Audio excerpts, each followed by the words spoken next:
주관을 지키시리라. 할렐루야. 이 예배를 통해서 하나님을 만나고 주의 음성 들으시기를 주의 이름으로 축원합니다. 시카고에 갔을 때에 빌 하이벨스 목사님이 심호하신 윌로우 크릭이라는 유명한 교회를 방문한 적이 있습니다. 세계적으로 유명한 교회.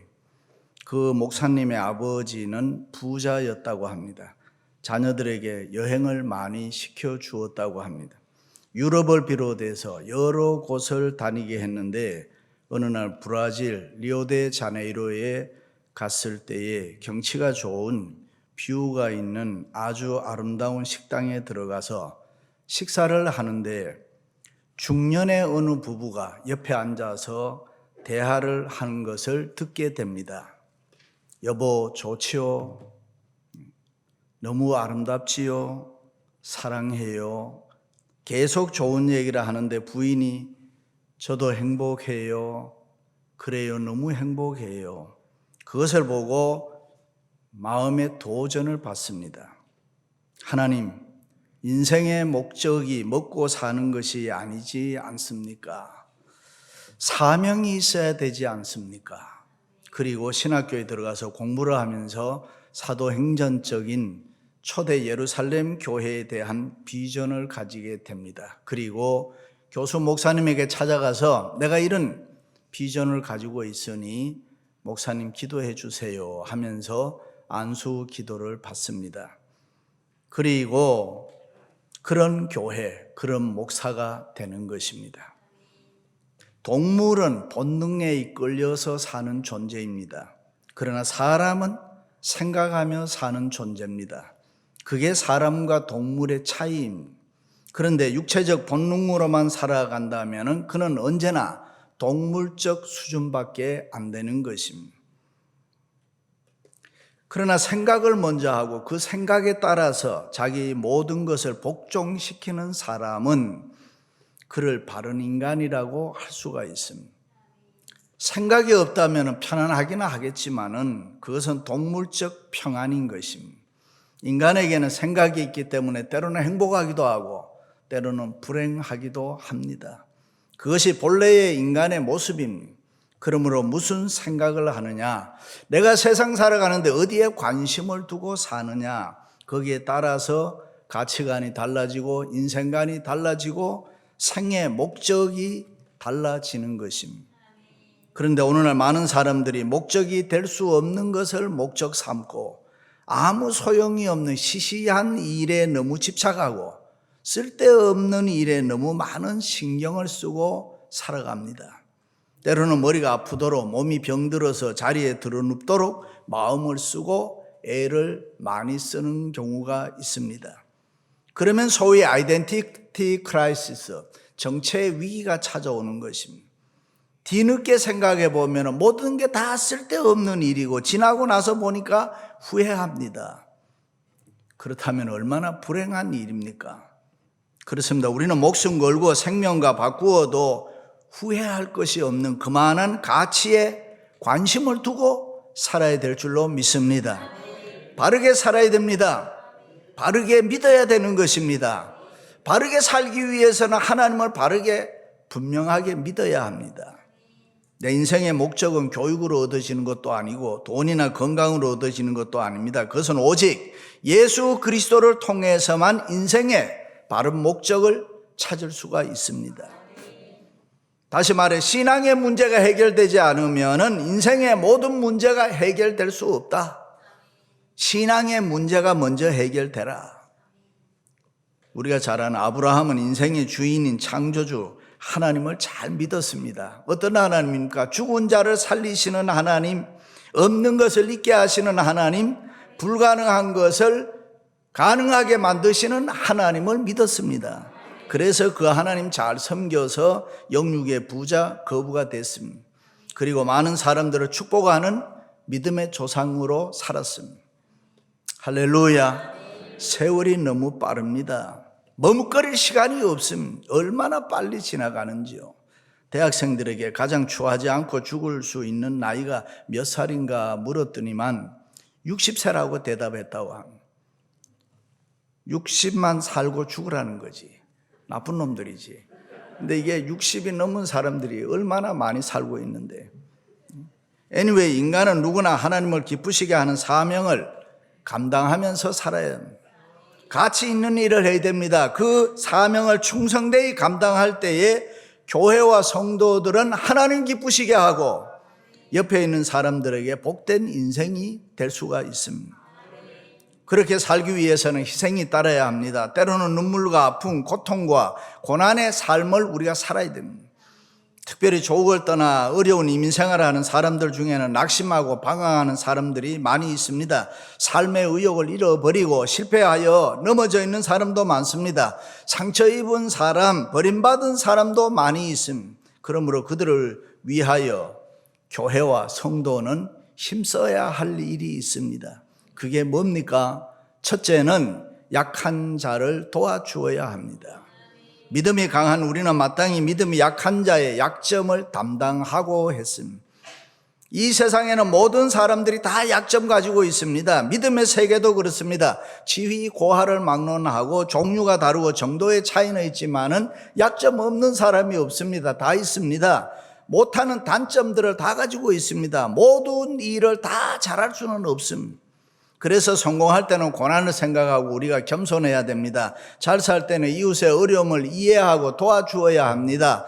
높은 곳에 있을 때는 낮은 자의 삶을 불쌍히 여겨 주어야 되는 것입니다. 내가 의로울 때에 죄인을 향해서 정죄하지 말아야 됩니다. 내가 옷을 입었을 때에 옷 벗은 사람 부끄럽게 하지 말아야 합니다. 보통 사람들은 현대를 가리켜서 약육강식의 시대라고 합니다. 힘 있는 자가 힘 없는 자를 지배한다. 실제로 우리가 이 미국에 살다 보면 있는 자, 가진 자의 위력이 대단한 거 알 수 있잖아요. 그래서 많은 사람들이 힘 있는 사람, 강한 사람 옆에 가기를 좋아하지만은 약한 자의 옆에 가기를 싫어합니다. 그러나 교회와 성도는 약한 자를 가까이 하고 그들을 도와줘야 된다. 언제나 약하고 불쌍한 사람 편에 서서 도와줄 때에 하나님이 기뻐하신다.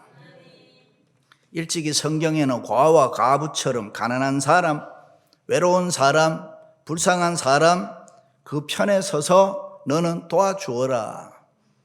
우리가 믿고 따르는 예수님은 역사 속에서 가장 강한 자이면서도 불쌍한 사람, 우리들처럼 약한 자를 불쌍히 여기시고 도와주시기 위해서 하늘 보좌 버리시고 우리 인간을 구원하고 약한 자의 약점을 담당하기 위해서 이 땅에 인카네이션 하셨습니다. 약한 자를 도와주는 최대의 사건이 뭐냐? 십자가 사건입니다. 그리고 말씀했습니다. 수고하고 무거운 짐진 자들아 다 내게로 오라. 내가 너희를 쉬게 하리라. 그러므로 교회와 성도는 이 약한 자의 약점을 도와줄 때에 하나님의 자녀다워지고 담대해지고 그것이 사랑이고 그것이 보람이고 그것이 삶의 가치고 그것이 은혜고 축복인 줄로 믿습니다. 할렐루야. 교회 다니는 사람들을 그리스도인이라고 합니다. 그 이름은 초대 안디옥 교회 교우들에게 붙여진 닉네임인데 그 이유는 안디옥 교회는 개척한 지 얼마 안 되어서 자기들을 위해서 할 일이 많은 참으로 많은 그런 교회였습니다. 그래서 그런데도 불구하고 그 당시 저 남쪽 유대 지방에 흉년이 들어서 오랜 기근으로 사람들이 먹지 못해서 죽어간다는 소식을 듣습니다. 이 소식을 듣고 안디옥 교회 교우들은 자기들 자체 교회 운영도 어려웠지만은 정성껏 헌금을 해서 사도 바울 편에 유대 지방에 보내 그들을 위로하고 도와주었습니다. 그것을 보고 주위에 믿지 않는 이방인들이 붙여준 이름이 그리스도인이라. 할렐루야. 그렇습니다. 교회와 성도들은 믿음이 없는 자와 믿음이 약한 자의 약점을 담당해야 됩니다. 추워라도 정죄하면 안 되는 것입니다. 어려운 세상을 살면서 서로 약한 짐을 나누어 진다는 것은 상호 의존의 법칙입니다. 서로 도와주고 위로한다는 것은 우주적인 법칙인 것입니다. 믿습니까? 우리 인간의 몸에도 육체 조직도 그렇습니다. 눈, 코, 입, 귀가 다 서로 도우면서 살아갑니다. 손발이 우리가 다 함께 도우면서 살아갑니다. 물질 세계도 그렇고 영적 세계도 그렇고 그러므로 교회와 성도가 힘써야 할 일을 믿음이 약한 자들은 무조건 도와줘야 되는 것이고, 믿음이 약하고 없는 사람들은 오히려 힘써서 더 도와줘야 되는 거예요. 할렐루야. 비판하지 말아야 돼요. 교회 와서 정죄받으면 누가 교회 오겠습니까? 아내의 짐을 남편이 지고, 자식의 짐을 부모가 지고, 젊은이는 노인의 짐을 지고, 인생은 서로 도와주면서 살아가야 된다. 할렐루야. 꿀벌은 100마리 중에서 20%는 20%가 열심히 일한다는 겁니다. 그리고 60%는 적당히 일하고, 그리고 20%는 놀고 먹는다는 거예요. 그래서 주인이 멀리서 보고 일하지 않는 꿀벌들은 죽인다는 거예요. 그냥 먹고 놀기만 하니까. 그러면은 80마리 중에서 또 20%인 16마리가 또 일하지 않고 먹고 논다는 거예요. 세상이 다 그런 거란 말이죠. 일하는 사람이 있으면 뭐 노는 사람도 있어야 되잖아요. 교회 안에도 그렇고 가정에서도 그렇고 20%는 항상 노는 사람이다. 그래서 교회와 성도는 믿음과 사랑으로 서로 도와주고 섬기는 가정과 교회 공동체는 이 80%가 열심히 해야 됩니다. 만일 형제나 자매가 헐벗고 일용할 양식이 없는데 너희 중에 누구든지 그에게 이르되 평안히 하라, 더욱게 하라, 배부르게 하라 하며 그 몸에 쓸 것을 주지 아니하면 무슨 이익이 있으리요. 그러므로 서로 믿음의 약한 자의 약점을 도와주시기를 주님의 이름으로 축원합니다. 두 번째는 이웃을 기쁘시게 해야 됩니다. 우리 각 사람이 이웃을 기쁘게 하라. 우리 성도들이 세상 살아갈 때에 제일 중요한 게 하나님과의 관계죠. 그 하나님 관계도 중요합니다만은 이 사람 관계도 참 중요한. 나는 과연 다른 사람에게 어떤 모습으로 보일까? 나는 다른 사람을 내가 실제 어떻게 대하고 있는가? 결론은 두 가지입니다. 하나는 기쁘게 하는 사람이 있고 화나게 하는 사람이 있고, 유익하게 하는 사람이 있고 손해나게 하는 사람이 있습니다. 그래서 어떤 사람은 안 보면 못 견딜 정도로 보고 싶은 사람이 있고, 또 어떤 사람은 안 보면 좋겠다라고 생각이 드는 사람도 있습니다. 그런데 교회와 성도들은 다른 사람, 이웃을 어떻게 하더라도 기쁘시게 하며 살아야 됩니다. 다른 사람을 아주 기분 좋게 하면서 살아야 됩니다. 그래서 가정이나 교회는 다른 사람 기쁘시게 하려고 하면은 웃는 사람이 많아야 돼요. 사람이 하루 종일 웃고 다니면 그게 얼마나 큰 봉사입니까? 많은 사람에게 기쁨 준다는 것 얼마나 중요하고 귀한 봉사는. 괜하게 뭐 신경 쓸 필요 없잖아요. 교회 와가지고도 항상 웃어주세요, 옆에 사람들한테. 노만 카진즈 박사가 질병의 분석이라는 책에 보면은 사람이 10분 동안만 막 웃어도 2시간 통증을 못 느끼는 마취 같은 현상이 일어나는. 그래서 성도는 주위 사람들에게 웃어주고 기쁨을 주고 이웃을 기쁘게 하기 위해서 내 자신이 웃으면서 살아가야 돼요. 요즘 개인주의, 이기주의, 상업주의, 자본주의 사상이 너무 팽배해져 있어서 나도 모르는 사이에 나 중심의 삶을 살 때가 많고, 세상 살아가면서 계산이 빨리 돌아가서 나를 위할 때가 많습니다. 다른 사람에 대해서 관심이 없습니다. 나만 좋으면 되고 나만 기쁘면 되고 나만 평안하면 된다라고 생각합니다. 그러나 여러분, 우리는 그렇지 않습니다. 교회와 성도는 이웃을 기쁘시게 할 때의 보람이고, 그것이 행복이고, 그것이 살맛나는 일이 되는 것입니다. 할렐루야. 일찍이 마르크스는 세계의 문제는 평안이라고 했습니다. 세계가 평안하기 위해서는 이 경제 문제가 해결되면 된다고 했습니다. 왜 그렇게 생각했느냐 하면은 동물을 가만히 보니까 배만 부르면 평안했습니다. 그렇게 사납고 무섭게 싸움을 벌이던 사자와 호랑이도 배만 부르니까 토끼가 앞에 와서 춤을 춰도 가만두었습니다. 해치지 않더라는 것입니다. 그것을 보고 그렇구나, 사람도 배부르면 평안하겠구나 생각했는데 그것은 착각이었습니다. 동물은 배부르면 더 욕심을 부리지 않지만은 사람은 배부른데 더 많은 것을 욕심을 가집니다. 얼마나 가지면 되느냐? 끝도 없더라는 거예요. 그것이 인간의 욕심이라. 그래서 마음에 평안이 없더라는 것입니다. 성경이 말하는 어리석은 부자와 같은 미련함, 자기만 기쁜다고 생각하면 되는데 그게 아니더라. 기쁨이나 축복은 우리가 옆에 사람, 이웃과 나눌 때에 그것이 빛나더라. 어떤 분은 이상한 취미 가지고 있는 사람이 있어요.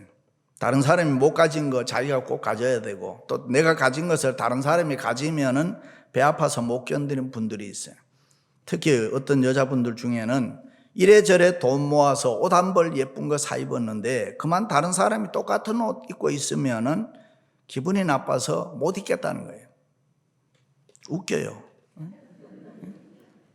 Anyway, 그런 사람은 영원히 불행한 사람이고, 그런 사람들이 세상을 시끄럽게 만드는 사람들이고, 그런 마음은 평안할 수가 없습니다. 그런 마음, 그런 성격은 분명히 병든 마음입니다. 만약에 그렇다면 우리가 해결해야 됩니다. 가만히 생각해 보면 옛날에 가난하고 어려울 때 그렇지 않았습니다. 그런데 물질 문명이 발달하고 더 많은 풍요를 누리는 지금은 현대 사회는 더 많은 정신적 타락과 정신적 불안이 왔습니다. 마음이 병들었는 거죠. 외적으로 수많은 스트레스 때문에 자기 자신도 모르는 사이에 내적의 마음의 질서가 다 무너져 버린 거예요. 다시 말해 내적 마음의 힘이 외적 압력을 지탱해 주지 못하고 그냥 무너져 버린 거예요. 그래서 마음의 평안을 잃어버리고 비정상적인 모습으로 생활합니다. 분명히 잘못되는데도 자기 자신은 그것을 잘못된 줄로 모르고 산다 이 말입니다. 옛날에 스님이 나그네와 함께 길을 가다가 날이 저물어서 주막집에 하룻밤을 쉬게 됐습니다. 두 사람은 몹시 피곤해서 잠에 빠져들었는데, 그런데 새벽에 일찍 일어난 스님이 슬그머니 가위를 꺼내가지고 옆에 자는 나그네의 머리를 다 깎아버렸습니다. 그리고는 먼 길을 먼저 떠나버렸습니다.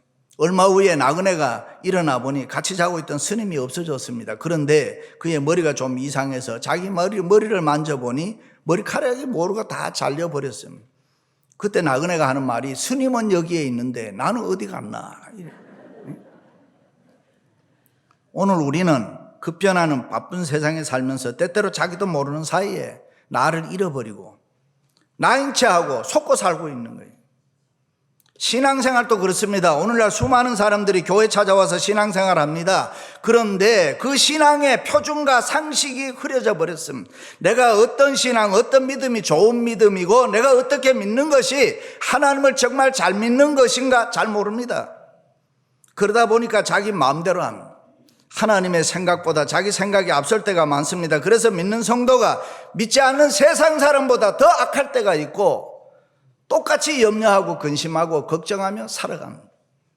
그렇습니다. 지금 우리는 이웃을 기쁘게 하고 살고 있습니까? 아니면 혹시라도 남에게 해를 끼치고 있지는 않습니까?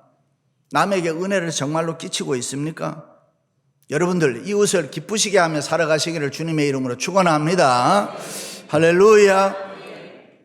마지막은 선을 이루고 덕을 세워야 합니다. 선을 이루고 덕을 세울지니 했습니다. 여기 선이란 것은 하나님의 뜻, 하나님이 원하시는 것, 하나님이 기뻐하시는 것.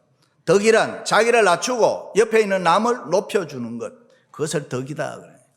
교회와 성도나 하나님의 뜻을 언제나 앞세우며 자기 자신을 겸손히 낮추어서 남의 잘한 점을 칭찬해 줘야 됩니다. 그러므로 선을 이루고 덕을 세운다는 말은 수직적으로는 내가 이 세상 살아갈 때 하나님 기쁘시게 하고 하나님의 뜻을 이루고, 수평적으로는 자기 자신을 조금 낮추어서 상대방 옆에 있는 사람들을 높여주는 삶을 살아야 된다. 일찍이 예수님께서도 가늠한 여인의 고민을 이해하고 위로해 주었습니다. 죄인을 죄인으로 보지 않고 사랑의 대상으로 보고 은혜를 베풀어 주셨다. 형식적인 종교생활에 고민하는 니고데모를 구원해 주고, 물질의 욕심 때문에 부정을 저지른 삭개오에게 구원을 베풀어 줍니다. 은혜를 베풀어 줍니다. 죄를 짓고 잘못해서 예수님 눈치만 설설 보던 베드로를 사랑해 주었습니다. 동전 두 입을 헌금하고 그것이 적다고 괴로워하는 과부의 심정을 이해하고 축복해 주었습니다. 예수님의 그런 모습이 선을 이루고 덕을 세우는 것이 되는 것입니다. 할렐루야. 우리가 생활하다 보면은 누구나 스탠다드 표준이 있습니다. 프린시플 원칙이 있습니다. 필요합니다. 사람이 살아가는데 두 가지 표준이 있다고. 하나는 상대적 표준이고 하나는 절대적 표준입니다. 상대적 표준은 뭐냐? 내 마음입니다. 내 양심이라는 거예요. 그래서 흔히 사람들은 내 양심에 거릴 것이 없다, 나는 내 마음에 부끄럽지 않다, 내 양심에 부끄럽지 않다, 내 양심을 걸고 말한다, 뭐 이러면서 할 말 다 하는 거예요. 이런저런 주장하고 있죠. 그리고 그것이 다 자기는 맞다라고 생각을 합니다. 자기 자신도 모르게 자기 중심적인 삶으로 굳어져 버린 거예요. 그런데 그렇지 않습니다. 내 마음, 내 양심은 상대적 표준이기 때문에 얼마든지 틀릴 수가 있습니다. 내 마음, 내 양심이란 환경과 입장에 따라서, 사람에 따라서 다 달라지는 것입니다. 자기 옆에 돈에 와 있으면, 권력이 와 있으면, 명예가 와 있으면, 자기가 좋아하는 어떤 욕구를 채울 수 있는 게 와 있으면은 내 마음은 삐뚤어지게 돼 있다, 이 말이에요. 그러므로 내 마음, 내 양심을 표준으로 믿고 살아가면은 선을 이루고 덕을 세울 수가 없다. 그래서 현대인 중에 많은 사람들은 거라사 지방의 젊은 청년처럼 귀신 들려 중심 잃어버리고 살아가는 거예요. 평안이 없습니다. 염려, 근심, 걱정, 두려움이 지배합니다. 나 자신도 알 수 없는 행동을 가끔 합니다. 사단이 틈을 타서 그렇게 만들었기 때문에. 그래서 정상적으로 생각하면 도저히 할 수 없는 일들을 멀쩡하게 또 하는 걸 볼 수 있습니다. 상식에 벗어나고 원칙이 없는 무질서한 일들을 합니다. 선악도 분별 못합니다. 가치관도 왔다 갔다 합니다. 삶의 의미와 목적도 분명하지 않습니다. 내적인 힘, 성령의 힘, 영적인 힘을 잃어버리고 사단의 지배를 받으면서 자기 마음대로 살아간다, 이 말입니다. 자신을 절제하지 못합니다. 인격적인 삶에 관심이 없습니다. 시기, 질투, 미움과 증오로 쉽게 행동합니다. 하나님의 말씀을 싫어합니다. 예수님을 싫어합니다. 교회 가기를 싫어합니다. 그냥 내버려 두라고 합니다.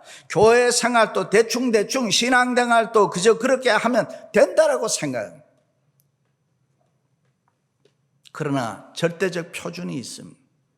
그것이 하나님의 말씀, 우리의 영원한 스탠다드가 이 바이블, 하나님의 말씀, 하나님의 말씀만이 우리를 선을 이루고 덕을 세우게 만들어줄 수 있다. 할렐루야. 그러므로 우리는 하나님 말씀대로, 하나님의 뜻대로, 하나님의 뜻을 앞세우고 이 하나님의 뜻대로 살아야 됩니다. 그래서 성경은 이런 말씀합니다. 무릇 지킬 만한 것보다 더욱 내 마음을 지키라. 생명의 근원이 이에서 남이니라. 그렇습니다. 정신 차리고 성령 충만해서 말씀을 표준 삼고 신앙생활을 해야 됩니다. 성령 충만하지 않으면 누구나 다 귀신의 지배를 받는. 그러므로 성령님께서는 언제나 교회와 성도들을 영적으로 깨어 있으라. 항상 깨어 있으라. 항상 성령 충만해라. 할렐루야. 사랑하는 성도 여러분, 약한 자의 약점을 담당하고 이웃을 기쁘시게 하고 선을 이루고 덕을 세우면서 살아가시기를 주님의 이름으로 축원합니다.